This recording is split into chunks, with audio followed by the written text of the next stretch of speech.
नमस्कार, राधे राधे। आप सभी का स्वागत है जीनियस कोचिंग क्लासेस के यूट्यूब चैनल पर। आज 30 जुलाई का जो है करंट अफेयर पढ़ेंगे। चलिए पहले क्वेश्चन की तरफ बढ़ते हैं। पहला क्वेश्चन क्या है, देखिए, खेलों से संबंधित जब क्वेश्चन आ जाए तो कम से कम जो है और क्वेश्चनों में, पहली बात तो किसी क्वेश्चन में लापरवाही नहीं मारनी, पर जो खेल से संबंधित अगर क्वेश्चन आ जाए तो फिर तो ऐसे देखो कि ये एग्जाम में रखा ही है, क्योंकि आपने देखा होगा कि खेल से संबंधित जो है करंट अफेयर भी ज़्यादा आता है और बेसिक जो एक वन लाइनर क्वेश्चन होते हैं वो भी करंट अफेयर या फिर सॉरी खेल से संबंधित आते ही हैं। तो कृपया आप जो है खेल से संबंधित इनके नाम, कौन कौन सा खेल कब हो रहा है, जैसे पेरिस ओलंपिक अभी हो रहा है तो उसका आप विशेष ध्यान रखें। चलिए, हाल ही में ओलंपिक 2024 में कांस्य पदक जीतने वाली पहली महिला निशानेबाज कौन बनी है? इसके ऑप्शन आपके सामने हैं। मनु भाकर, दूसरा है नारंग देव, फिर है पीवी सिंधु, फिर है शरद कमल। बताइए इसका आंसर। इसका जो आंसर है वो है मनु भाकर। कौन है भाई? मनु भाकर जो है भाई, इस पेरिस ओलंपिक अभी जो स्टार्ट हुआ है, ठीक है, जो पेरिस में चल रहा है, उसमें हमारी भारत की पहली महिला जिसने जो है जो पदक है वो जीत लिया है और कहीं ना कहीं जो है हमारे भारत का नाम जो है ऊंचा कर दिया है। ये कांस्य पदक जीतने वाली महिला है, ठीक है, ये शूटर है, आपने पढ़ा है, देखिए निशानेबाज शूटर है ये मनु भाकर, रट लीजिए। मनु भाकर जो है ओलंपिक में, ये 2024 का जो ओलंपिक हो रहा है पेरिस ओलंपिक, उसमें पहली महिला जिसने जो है पदक प्राप्त किया, वो भी तीसरे नंबर पे रही फाइनल में, तो ये इनको जो है कांस्य पदक प्राप्त हुआ। चलिए आगे देखते हैं। मनु भाकर जो है भाई, उन्होंने 28 जुलाई को पेरिस ओलंपिक में कांस्य पदक जीतकर जो है इतिहास रख दिया है। हरियाणा की 22 वर्षीय खिलाड़ी, ये जो है 22 वर्ष की हैं और फ्रांस की राजधानी भाई इसमें जो है चैटेकू रॉक्स शूटिंग सेंटर में, ये सेंटर का नाम है वहाँ पेरिस में, जहाँ पर ये प्रतियोगिता हुई है महिलाओं की 10 मीटर एयर पिस्टल में। ठीक है, कितने मीटर भाई? 10 मीटर एयर पिस्टल में जो है फाइनल में ये है तीसरे स्थान पर रही हैं, इसलिए इनको जो है कांस्य पदक जो है प्राप्त हुआ है। कांस्य पदक करने के बाद जो है खेलों में पदक जीतने वाली पहली भारतीय महिला निशानेबाज बन गई है। अब किसमें? एयर पिस्टल में, शूटिंग में जो है पहली निशानेबाज कौन बन गई है? मनु भाकर पेरिस ओलंपिक में प्रथम महिला के रूप में जो है ये नामांकित हो चुकी है। चलिए दूसरा क्वेश्चन है, नीति आयोग की नवी गवर्निंग काउंसिलिंग की बैठक पीएम मोदी की अध्यक्षता में हुई। इस वर्ष की बैठक का विषय क्या था? इसके ऑप्शन आपके सामने हैं। विकसित समाज, फिर दूसरा ऑप्शन है विकसित भारत, फिर है विकसित भारत, फिर है विकसित @2047। ये आप अपने आप लगा लें। चलिए बताइए इसका आंसर अगर किसी को पता है तो। चलिए इसका जो आंसर है विकसित भारत। क्या है? विकसित भारत इसका जो है, ये इस विषय का, इस बैठक का जो है नवी नीति आयोग की जो नवी बैठक हुई थी उसमें इसका ये विषय था। चलिए, नीति आयोग की नवी गवर्निंग काउंसिलिंग में बैठक पीएम कौन की अध्यक्षता में होगी? अध्यक्ष की अध्यक्षता में होगी। अध्यक्ष तो प्रमुख होगा, उसकी अध्यक्षता में होगी, और अध्यक्ष कौन होते हैं इसके? पीएम। तो हमारे अभी कौन है? नरेंद्र जी मोदी जी जो है भाई, वो हमारे प्राइम मिनिस्टर हैं। चलिए, बैठक की फोकस भारत की जो विकसित देश बनाने पर है। विकसित देश जो है आपने देखा होगा कि जो है 47 तक जो है टारगेट रखा है, तो उस चीज का जो है ये विषय रहा है। इस वर्ष की बैठक का विषय जो है विकसित भारत @2047 जो है इसका विषय रहा है। गवर्निंग जो है काउंसिलिंग की बैठक का मुख्य उद्देश्य केंद्र और राज्य सरकारों के बीच जो है सहभागी शासन और सहयोग का बढ़ावा देना है। ये जो है आपने अगर न्यूज़ सुनी हो तो सारे जो है मुख्यमंत्री और जो है सब इस बैठक में शामिल हुए थे। तो कहीं ना कहीं इसका एक मेन उद्देश्य ये था कि केंद्र और राज्य की जो सरकार है, ठीक है, उनको जो है एक साझेदारी करके और एक समायोजन के साथ जो है हम सरकार चला सके और अच्छी अच्छी योजना लाके उसको विकसित कर सके और लोगों को जो है लाभान्वित कर सके। इस चीज के लिए बैठक हुई थी और इसका विषय क्या था ये बहुत अच्छे से याद रखें, विकसित भारत @2047। चलिए, नीति आयोग की स्थापना कब हुई थी? नीति आयोग की स्थापना 2015 में हुई थी, 1 जनवरी 2015। इसके अध्यक्ष का नाम क्या है भाई? इसके अध्यक्ष का नाम जो है हमारे प्राइम मिनिस्टर होते हैं अध्यक्ष, और इसके उपाध्यक्ष का नाम क्या है? सुमन बेरी, और इसके सीईओ का नाम क्या है? BBR सुब्रमण्यम। आप सभी को पता होगा और आपको याद भी बहुत अच्छे से हो गया होगा। चलिए चलिए देखते हैं अब तीसरा क्वेश्चन। मंडेला विरासत स्थलों को हाल ही में कहाँ यूनेस्को विरासत का दर्जा प्राप्त हुआ है? इसके ऑप्शन आपके सामने है, दक्षिण अफ्रीका, बोत्सवाना, फिर है जिम्बाब्वे और भारत। बताइए इसका आंसर। चलिए इसका जो आंसर है वो है दक्षिण अफ्रीका। मंडेला विरासत को जो है भाई यूनेस्को ने जो है अपनी विरासत में जो है अपने स्थलों में शामिल कर लिया है। और आप सभी को ये भी बहुत अच्छे से पता है कि यूनेस्को की जो 46वां सत्र चल रहा है या 46वीं बैठक चल रही है, वो हमारी जो है भारत में ही दिल्ली में आयोजित की जा रही है।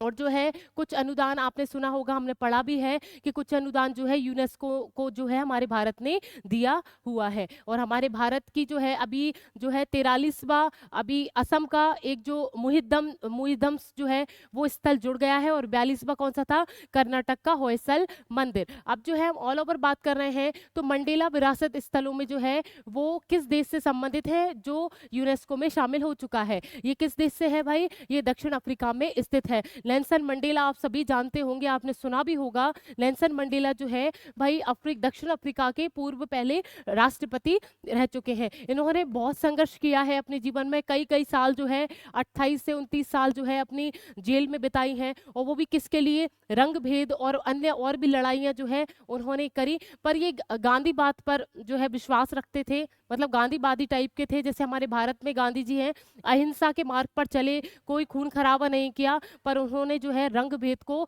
लास्टतः या फिर अंततः जो है उन्होंने समाप्त कर दिया। और फिर लास्ट में जब जो है इसी ये रंग भेद समाप्त हो गया, उसके बाद जो है ये दक्षिण अफ्रीका के राष्ट्रपति भी बन गए। और इसी के लिए जो है इनको हमारे भारत का सर्वोच्च सम्मान भारत रत्न भी से सम्मानित भी किया गया। ये दूसरे ऐसे व्यक्ति थे जो हमारे भारत रत्न से सम्मानित हुए। पहले व्यक्ति कौन थे? पहली व्यक्ति जो थी मदर टेरेसा। कौन थी? मदर टेरेसा, जो विदेशी व्यक्ति थी जिनको भारत रत्न प्राप्त हुआ, प्रथम विदेशी व्यक्ति। अब दूसरे कौन हो गए? Nelson Mandela. चलिए उसी क्षेत्र को जो है दक्षिण अफ्रीका में जो है यूनेस्को की विरासत में शामिल कर लिया गया है। दक्षिण अफ्रीका में मानवीय अधिकारों को पैरोकार और मुक्ति संग्राम के अगुआ रहे पूर्व राष्ट्रपति नेल्सन मंडेला जुड़े ऐतिहासिक स्थलों को शनिवार को यूनेस्को की विश्व धरोहर सूची में शामिल किया गया। मानवाधिकार, मुक्ति संघर्ष और सुलह नेशनल मंडेला विरासत स्थल नामक जो है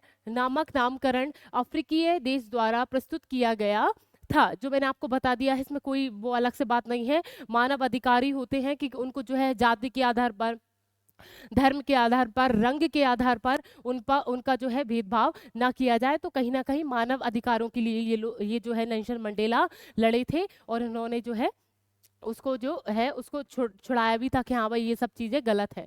और जो है दक्षिण अफ्रीकीय गांधी जी हम किसको बोलते हैं? नेल्सन मंडेला को। कभी आ जाए कि अफ्रीकीय गांधी जी हम किसको बोलेंगे? वो बोलेंगे नेल्सन मंडेला को। आप अच्छे से याद रखें। अब जो है भाई दक्षिण अफ्रीका की 3 राजधानियां हमने 10 बार पढ़ ली हैं, केप टाउन, प्रिटोरिया और ब्लोम फोंटेन। क्या नाम है? अच्छे से याद कर लें, क्योंकि दक्षिण अफ्रीका से संबंधित जो है कभी क्वेश्चन आ सकता है। नहीं भी आए तो हमें जानकारी के लिए जरूरी है। केप टाउन, प्रिटोरिया और जो है ब्लोम फोंटेन जो है वो इसकी राजधानी है। राष्ट्रपति का नाम क्या है? Cyril Ramaphosa. क्या नाम है? अभी बने हैं तो आपको अच्छे से याद होना चाहिए। सिरिल रामाफोसा जो है राष्ट्रपति कहाँ के हैं? राष्ट्रपति है दक्षिण अफ्रीका के। चलिए चौथा क्वेश्चन देख लेते हैं। हाल ही में महिला एशिया कप 2024 किस टीम ने जीता है? इसके ऑप्शन आपके सामने हैं, भारत, श्रीलंका, पाकिस्तान, बांग्लादेश। बताइए इसका आंसर। चलिए इसका जो आंसर है वो है श्रीलंका।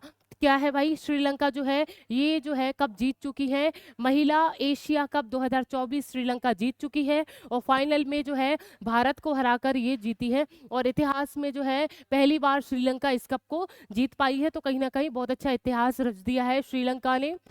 भारत हार चुका है। और भारत के हाथ में एक रिकॉर्ड है कि फाइनल में, महिलाओं की बात चल रही, महिला एशिया कप की, तो फाइनल में जो है 8 बार खेल चुकी है ये कप। ये जो टीम है वो 8 बार ये जो है फाइनल में आ चुकी है। तो ये कहीं ना कहीं बहुत अच्छी बात है। और इस बार जो है श्रीलंका ने ये खिताब जो है जीत लिया है। श्रीलंकाई महिला टीम ने अपने घर में खेले गए महिला एशिया कप 2024 में टूर्नामेंट में जो है इतिहास रच दिया है। फाइनल मुकाबला रविवार 28 जुलाई को ये जो है फाइनल हुआ था।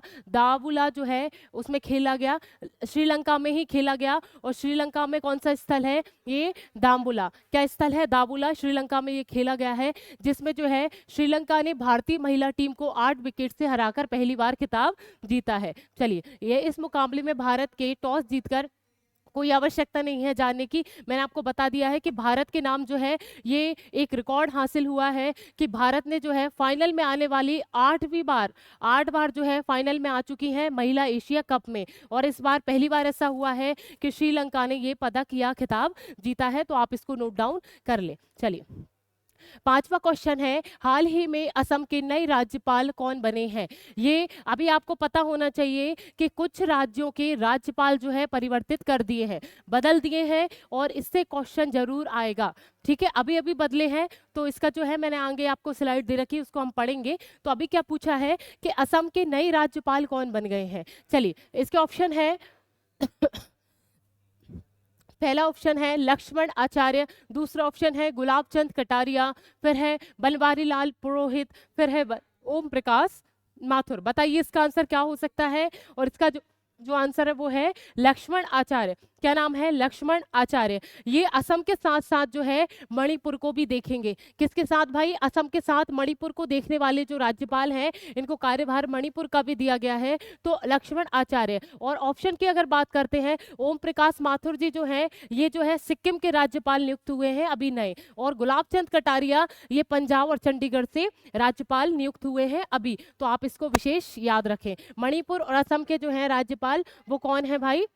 वो है लक्ष्मण आचार्य। चलिए, ये जो अभी नए बने हैं राज्यपाल, हम उनको देख लेते हैं। सिक्किम के राज्यपाल का नाम क्या है? ओम प्रकाश माथुर। और राजस्थान जो है वो हरिभाऊ जो है बागड़े, वो उनके राज्यपाल बने हैं। छत्तीसगढ़ से जो है रामेन डेका जो है वो अभी नए राज्यपाल हैं। झारखंड जो है, झारखंड आप ऐसे याद रख सकते हैं, झारखंड में खनिज बहुत सारे हैं, ठीक है, कोयला की खदान है ऐसा, तो उसको संतोष नहीं है, कोयला निकलता ही रहता है, तो ऐसे आप याद कर सकते हैं। तो संतोष गंगवार। चलिए, अब तेलंगाना के कौन है? जिष्णुदेव वर्मा। क्या नाम है? जिष्णुदेव वर्मा। पांडुचेरी के कैलाश नाथन। क्या है? के कैलाश नाथन। पंजाब के मैंने आपको बता दिया है गुलाब चंद्र कटारिया। मेघालय के कौन है? CH विजय शंकर। क्या नाम है? CH विजय शंकर जो है वो मेघालय के नए राज्यपाल नियुक्त हुए हैं। महाराष्ट्र से कौन है?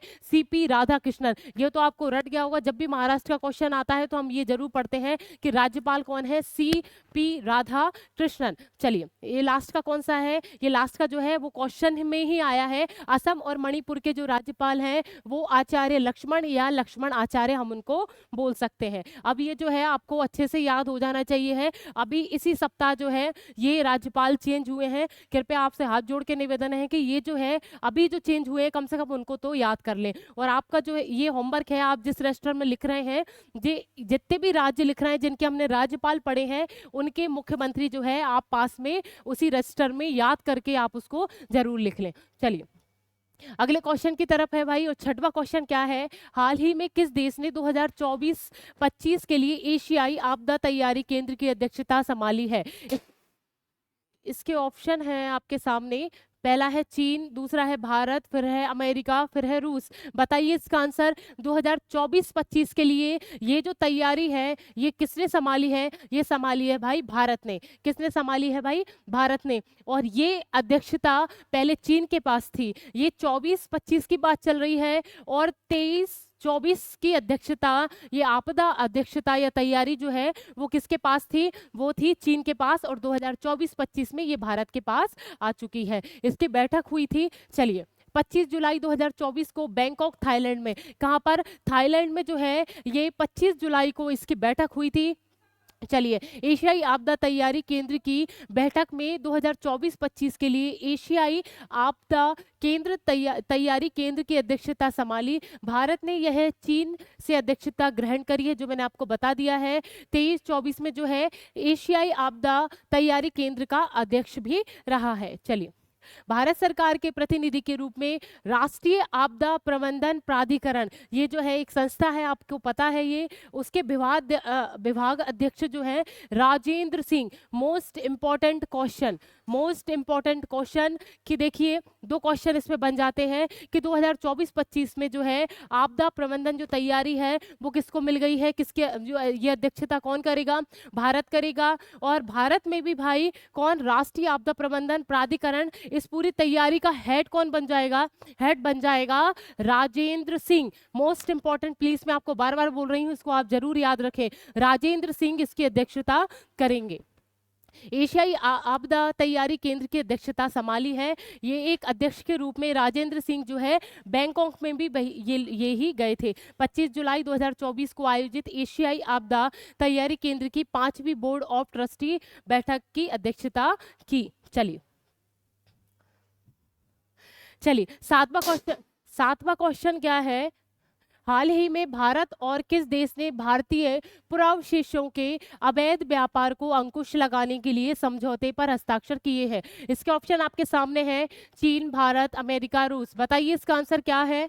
चलिए इसका जो आंसर है वो है अमेरिका। आपने देखा होगा कि ऑस्ट्रेलिया और अमेरिका से जो है हमारे कुछ अवशेष, हमारे पुराने इतिहास में कुछ ऐसे अवशेष जो है चोरी करके या कुछ ऐसी चीजें जो है इतिहास में ही दूसरे देशों में चली गई थी। तो अभी आपने 2-3 क्वेश्चन पढ़े हो कि ऑस्ट्रेलिया से जो है 2 अवशेष वापस आए हैं, एक अमेरिका से आया है।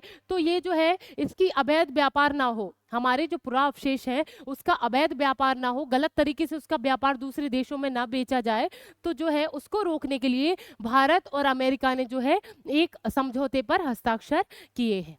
चलिए संयुक्त राष्ट्र अमेरिका ने जो है भारतीय पुरावशेषों के अवैध व्यापार को रोकने के लिए भारत और संयुक्त राज्य अमेरिका ने एक सांस्कृतिक संपत्ति समझौते पर हस्ताक्षर किए हैं। ये जो है भाई समझौता 26 जुलाई 2024 को नई दिल्ली में चल रहे राष्ट्रीय संयुक्त राष्ट्र सांस्कृतिक एवं शैक्षिक संगठन यूनेस्को की विश्व विरासत समिति 46वें सत्र के मौके पर हस्ताक्षर किए हैं। आपको पता है यूनेस्को की जो अभी बैठक चल रही है 46वीं, मैं आपको बता चुकी हूँ दिल्ली में चल रही है।